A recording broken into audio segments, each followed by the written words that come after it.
மாண்புமிகு மத்திய உள்துறை அமைச்சர் அவர்களை அவருடைய இல்லத்திலே சந்தித்து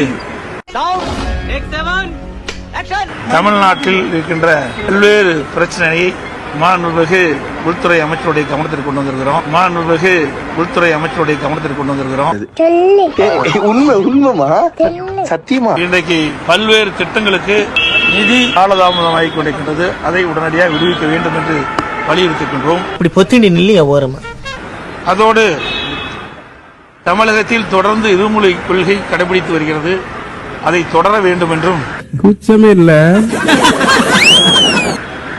நாடாளுமன்ற தொகுதி மறுசீரமைப்பை தமிழ்நாட்டிற்கு எந்த விதத்திலும் பாதிப்பு ஏற்படாத வண்ணம் அந்த மறுசீரமைப்பை நடத்த வேண்டும் என்றும் செக்கில ஆட்டின சுத்தமான உருட்டு.